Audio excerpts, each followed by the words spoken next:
Our next technique to help us determine series convergence is to look and see if our series is what people sometimes call a telescoping series. And so if we go to this question, when can we use it?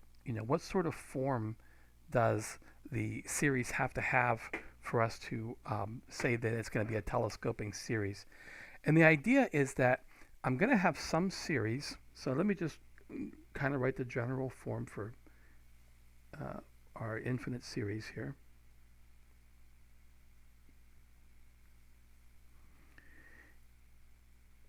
And it turns out that each of these terms I'm going to be able to rewrite as the difference of two successive terms from another sequence.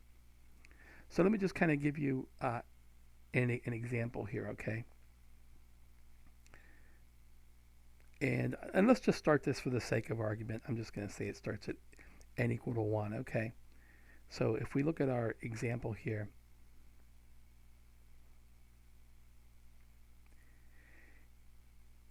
if I look at the sum from n equal 1 to infinity of 1 over n times n plus 1, what I notice is that this is like my uh, an term here, right? And what I notice is that I can rewrite this as the difference of two terms, two consecutive terms, successive terms in another sequence. So what I'm going to notice is that I can write 1 over n times n plus 1 as 1 over n minus 1 over n plus 1. So this is my an, and this is my bn. This is a different sequence, right?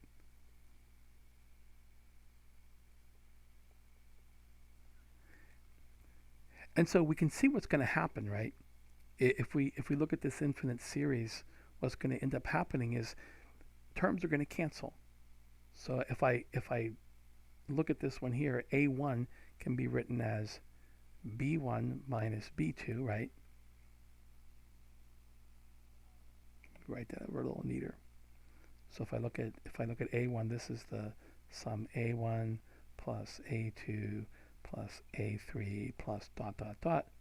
Well, this can be written as b1 minus b2 for a1 plus b2 minus b3 for a2 and so on. Okay, so this is when we can use this particular rule. Okay, let me show you a slightly different problem where you can see something like this. So this is just one example. We'll call this example 1. I'll show you a second example. So suppose we took at the sum from n equal 1 to infinity of 2 divided by n squared plus 3n plus 2. And I'm going to notice that this polynomial in the denominator factors the same way that this um, polynomial and this denominator did. So I'm going to look at the fact that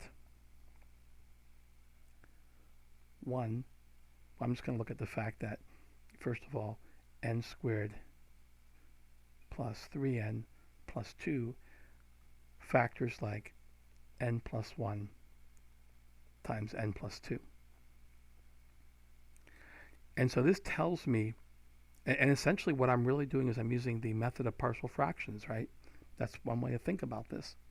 So I'm going to realize then that I can write 1 over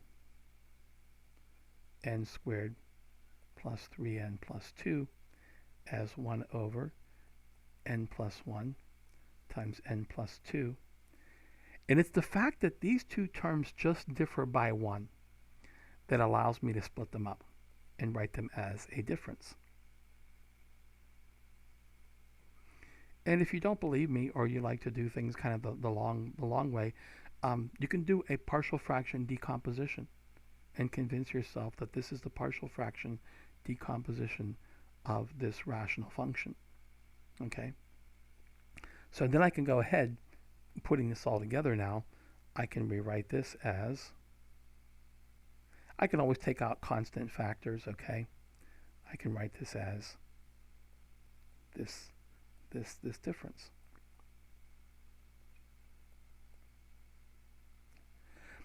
Now, why is it called a telescoping sum, and why does it work? And I know probably a number of you understand what's going on here. But let's just state the result. Okay, so what can we say? Well, if we can break up the terms in the series, and I'm going to start this at some point, just some arbitrary value n sub 0, okay? And I can write these terms in the series as the sum of two different series.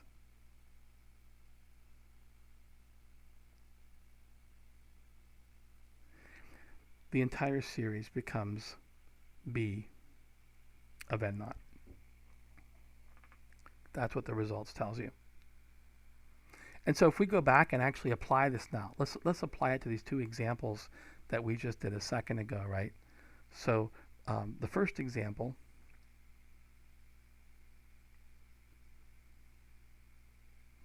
was n equal 1 to infinity of 1 over n times n plus 1. And we said that this can be written as n equal to infinity of 1 over n minus 1 over n plus 1. So this is my sequence b sub n, right? This is b sub n plus 1. I'm going to evaluate this at the starting index. So this is just equal to 1 over 1, which is 1. This is essentially my b sub n. Okay. And if we look at the other result, and we're going to talk in a minute about why this works, okay? It's pretty easy once you see what's going on, why this result is the way it is. So I claimed I could write this as n equal 1 to infinity of 1 over n plus 1, 1 over n plus 2. And what I'm going to do, what this result says, is take the first part of that sequence and evaluate it at the lower index. So my result becomes 1 over 1 plus 1, or 1/2. Now, why does this work? Well, this kind of goes to the reason why it's called a telescoping series. And let's just look at each of these examples, okay, by writing out the actual terms. And by the way, there's a little bit of a caveat here. The caveat is that these terms, these sequence terms also have to converge as n goes to infinity. But in our cases, we're going to see that's always true. It's not going to be an issue. So this kind of goes to why this is called a telescoping series. So let's go to example 1 again. Okay. N plus 1 times n. And if we think about it, when n is equal to 1, right, we get 1 over 1 minus 1 over 2. So this is what we get for the n equal to 1 term. Right? For the n equal to 2 term, we get 1/2 minus 1/3. And it just keeps on going, right? N equal to 3, 1/3 minus 1/4, and so on, right? And you can see what's going to happen is that each term in this sequence is going to cancel with part of the next term in the series, okay? And that's going to keep on happening because this next term is going to have a positive 1/4 minus a 1/5, and that's going to cancel a minus 1/4, and so on. And you can see that at the end of the day, everybody cancels, and this is the only guy left standing. Okay, so that's why this works. If we look at the other example, right? Same sort of thing. n equal to 1 to infinity of 2 over n squared plus 3n plus 2. And again, we said we could write this as 2 times 1 over n plus 1 minus 1 over n plus 2. And if we evaluate that for each n, we're going to get 2 times, and we put in 1 here, right? We're going to get 1/2 minus 1/3. So this is the n equal to 1 term, plus n equal to 2. 2 plus 1 is going to be 1/3, minus 2 plus 2 is going to be 1/4. Okay. N equal to 3 term, and we already know what's going to happen, right? I mean, you can work it out, but we know what's going to happen. This is going to be 1/4 minus 1/5, and so on. Okay. Dot, dot, dot. And so sure enough, all of these terms cancel. And so if you start to write out the series and you realize that it's a telescoping series, once you get the first term, when you write it out, that's the end of the game. Everyone else is going to cancel, right? And so when everything is done, only 1/2 is left over, so I have 2 times 1/2, which is 1. That's my final answer. If I look at the partial sum, so suppose you say, I don't believe you, okay? If we want to be really rigorous, we can realize that the partial sum looks like this. The next term in the sum is going to be bn plus 1 minus bn plus 2. And this is really going to be, if we look at this really carefully, this is going to be b of 1.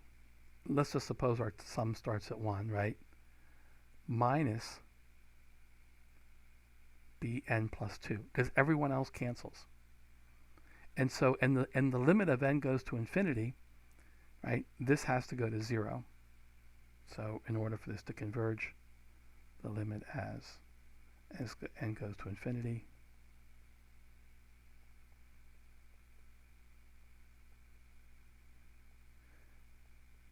So as long as that sequence decomposition gives us another sequence whose limit as n goes to infinity converges to 0, we're okay. So if this guy converges to 0, then the partial sums converge to this first term. So it's kind of cool. We can prove this rigorously, and when you have one of these, it's almost trivial. You write out the first couple of terms, you can see the decomposition. The time when it's hard, and I don't think you'll ever see this on an exam, is if you were given this series but you weren't given the sequence form for the terms. So for example, notice that they could ask you, what is this? Okay, the first term is 1 times 2, 2 times 3, 3 times 4, right? And now you'd have to recognize that this is 1 over 1 times 2 plus 1 over 2 times 3 plus 1 over 3 times 4, etc., right? I don't think they'll ever ask you to do that, so I wouldn't worry about that. They're either going to give you a polynomial that factors, or they're going to give you already the factored form, and then you just have to figure out that you can do a kind of partial fraction decomposition and get successive terms to cancel.